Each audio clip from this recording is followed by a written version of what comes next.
अर्धसैनिक बल के कोर्ट केस लड़ने के कारण लगातार परेशानियों से जूझना पड़ रहा है। न्यायिक लड़ाई होता है और न्यायपालिका पर भारत के तमाम नागरिकों को भरोसा है, लूपहोल जहाँ है, उस चीज़ को ख़त्म करने की आवश्यकता है कि हम स्वस्थ समाज को उत्पन्न कर सकें। और स्वस्थ समाज हमें लग रहा है कि न्यायपालिका से ही उत्पन्न हो सकता है, अन्यथा जो चीज़ें इस समय उत्पन्न हो रही है कहीं ना कहीं दुर्भाव की भावना पैदा कर रही है समाज में।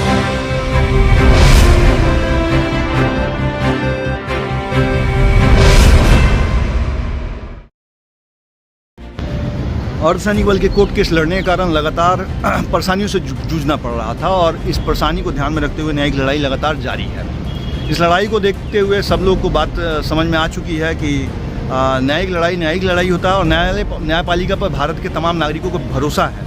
और मैं धन्यवाद देता हूँ दिल्ली हाई कोर्ट का कि हर न्यायिक लड़ाई में हरदम जो है कागज़ और ईमानदारी की जो है न्याय का प्रतीक बनते हुए हमें तमाम चीज़ें जो है समर्पित की है। और हम न्यायपालिका को हरदम शुक्रगुजार हैं। इस देश में जो देश के लोग और देश के कर्मचारियों के साथ बार बार जो चीज़ें हो रही है, उत्पन्न हो रही है, लूपहोल जहाँ है, उस चीज़ को ख़त्म करने की आवश्यकता है कि हम स्वस्थ समाज को उत्पन्न कर सकें। और स्वस्थ समाज हमें लग रहा है कि न्यायपालिका से ही उत्पन्न हो सकता है, अन्यथा जो चीज़ें इस समय उत्पन्न हो रही है कहीं ना कहीं दुर्भाव की भावना पैदा कर रही है समाज में। और इससे जो है हर लोग परेशान हो चुके हैं और संविधान के दायरे में रह के वो तमाम चीज़ें कार्य किया जा रहा है और संवैधानिक ढंग से हर न्यायिक लड़ाई लड़ी जा रही है। बाकी आप लोगों को बता दूं कि ओल्ड पेंशन स्कीम के मामले में अर्धसैनिक बल पे OPS ही लागू होता है, वो चाहे UPS हो या NPS दोनों लागू नहीं होता है। उसको चैलेंज किया गया है, न्यायिक लड़ाई जारी रहेगी।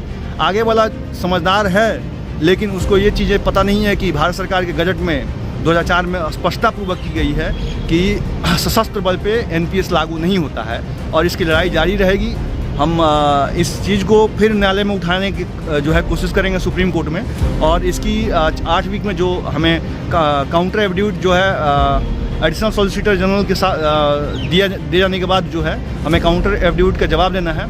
और हम सीधी सी बात बोलते हैं कि देखिए, न्यायिक लड़ाई के लिए आप लोगों को सबको एक जगह संगठित होकर लड़ने की ज़रूरत है, सबका साथ देने की ज़रूरत है। और मोदी जी का नहीं है सबका साथ सबका विकास, तो ये पूरे देश के अर्धसैनिक बल के सम्मान की लड़ाई है और इस लड़ाई को हरदम जारी रखा जाएगा।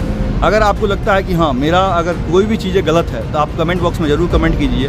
मैंने अपना परिवार, घर बार, समाज सब कुछ छोड़ के देश को समर्पित कर दिया है। मेरा तन समर्पित, धन समर्पित, मेरा मन समर्पित। और मैं जिस लड़ाई में लड़ा हूँ, मेरे गुरु ने ये सिखाया है कि जब तक किसी लड़ाई को फाइनल नहीं कीजिए तब तक जो है लड़ते रहिए और न्यायिक लड़ाई जारी रहेगी। दिल्ली हाई कोर्ट से लोकेश कुमार सिंह, फिर मिलते हैं। जय हिंद।